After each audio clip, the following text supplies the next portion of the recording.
विशाल English है। विशाल, मैं आपके पास आ रही हूं, बात कीजिए, क्योंकि ये जो बयान है ना, यूक्रेन का हाल देख लीजिए। ये कहा फारूक अब्दुल्ला ने कि अगर बात बननी ही होती लड़ाई से तो वहां का हाल देख लीजिए। तो क्या अमन चैन तभी आएगा जब वाकई बात करेंगे। ये जो अभी अभी बयान सामने आया है उस पर बात कीजिए।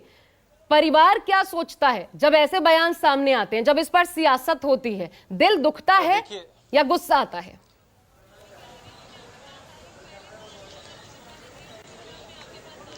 देखिए, क्या कहना है आपका कि जिस तरह से फारूक अब्दुल्ला का बयान आया है कि बातचीत होनी चाहिए, जिस तरह से यूक्रेन में हुआ वहां पे देख लीजिए, उसको लेके आप क्या कहेंगे? अगर बातचीत से मसला हल हो जाए, इससे बेटर और क्या हो सकता है। ना कोई गोली सिक्का लगेगा, उसमें बैठ के आपस में कंप्रोमाइज़ किया जाए कि कोई गलत काम करता है उसके लिए दूसरे देश को जो भी पनिशमेंट वो रिटर्न में जो भी है किया जाए, तो कुछ ना कुछ ज़रूर मसला हल होएगा इसमें। अगर हमारी जो सेंट्रल सरकार है ना वो करे तो ज़रूर हो सकता है। ये आपको लग रहा है कि ये सियासत है या सीरियस है? सियासत तो नहीं, लेकिन सीरियस है मामला है। हमारा इतना नुकसान हो रहा है, इतने बच्चे हमारे नौजवान जो शहीद हो रहे हैं। एक नौजवान को तैयार करने के लिए हमारा सरकार का कि वही पैसा, पब्लिक का पैसा है जो लग रहा है, वो कितना नुकसान हो रहा है। फिलहाल जिस तरह से कहा जा रहा है कि परिवार की तरफ से भी कहा जा रहा है कि यदि बातचीत से मसला हल हो सकता है तो उसमें सीरियस होना चाहिए, और वहीं पर इनका कहना था कि आप देख लीजिए कि कितना खर्चा एक सैनिक को तैयार करने के लिए अभी G20 भी हुआ, और कम से कम देश एक जवान को तैयार करने में अथक परिश्रम उसके पीछे होता है, और कितना खर्चा होता है एक जवान जब तैयार होता है वो भी पूरा देश जानता है। लेकिन इसके बावजूद जब ऐसी घटनाएं हो जाती हैं, दिनेश नैन जी, अभी G20 हुआ, उस पर आतंकवाद के मुद्दे में सभी एक सुर मिलाकर के बात करते हैं। लेकिन जब हम FATF की ओर नजर डालते हैं तो बिना किसी कार्रवाई के एक ढकोसला सा किया जाता है अंतर्राष्ट्रीय वैश्विक स्तर पर भी, बिना किसी कार्रवाई के फिर वही पाकिस्तान वापस आ जाता है, ग्रे लिस्ट से बाहर आ जाता है। तो ये इंटरनेशनली एक ढकोसला नहीं होता, आतंक पर प्रहार करना है, आतंक पर कमर तोड़नी है, और इसमें क्या फिर हमारा देश अकेला रह जाता है? देखिए आशा जी, जियोपॉलिटिकली हर देश अपने इंटरेस्ट को देखता है, वो हमारे इंटरेस्ट को नहीं देख रहा।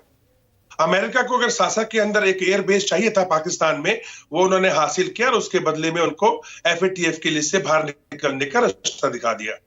अब रही बात जो आप हम लोग असली मुद्दे पे आ रहे थे, मैंने काफी बातचीत सुनते रहते हैं हम लोग भी, जब डिबेट्स में जाते हैं अलग अलग पार्टी के प्रवक्ता आते हैं, माननीय प्रवक्ता अपनी बात रखते हैं। लेकिन दुर्भाग्य की बात यह है आशा जी कि सेना को जिस प्रकार से राजनीतिक तरीके से डिस्कस किया जाने लग पड़ा है, मैं समझता हूं कि जब आज से 30 साल पहले ये बातें करना भी एक तरीके से बहुत मुश्किल था।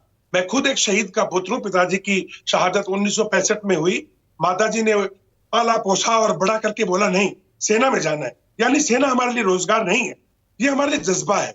अब इस जज्बे के अंदर क्या हो रहा है आशा जी कि आप देखिए, कोई जंतर मंतर पे, कोई रेवाड़ी में, कोई दाएं कोई बाएं, सैनिक सड़कों पे बैठे हुए हैं। सड़कों पे क्यों बैठे हुए हैं? 1973 से लेके यानी 5 दशक पहले से आशा जी इस तरीके से सेना का रुतबा और जो स्टेटस है उसको घटाया गया है। कौन कौन लोग जिम्मेदार हैं?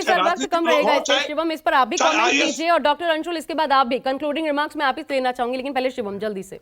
देखिए, सबसे पहले मैं एक चीज़ कहना चाहता हूं कि सेना को लेकर जिस तरीके से इस सरकार का रवैया रहा है, कम से कम इस देश में किसी और सरकार का नहीं रहा।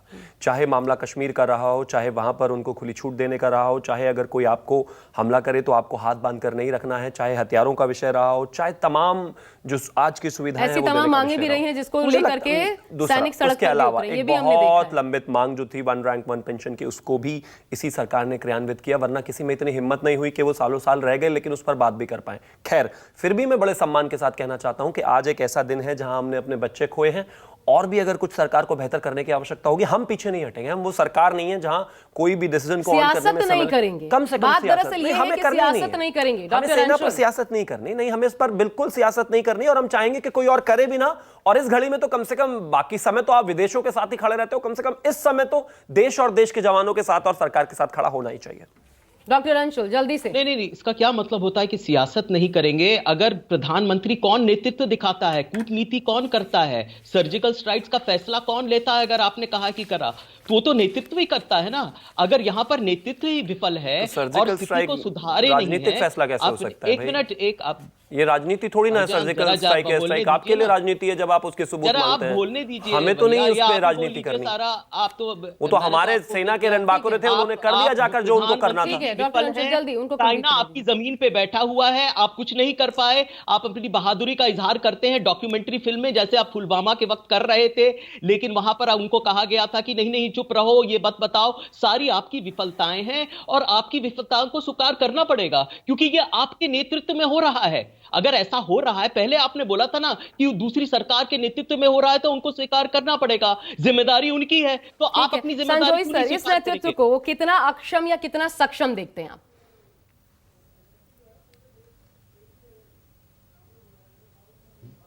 संजय सोई जी, कंक्लूडिंग रिमार्क सर आप ही से ले रही हूं, कितना अक्षम या कितना सक्षम देखते हैं? क्या हम सही दिशा में हैं कि आतंक को 2 फीट नीचे जमीन में, दोजख में पहुंचा सके? ये वाकई है उस दिशा में हम?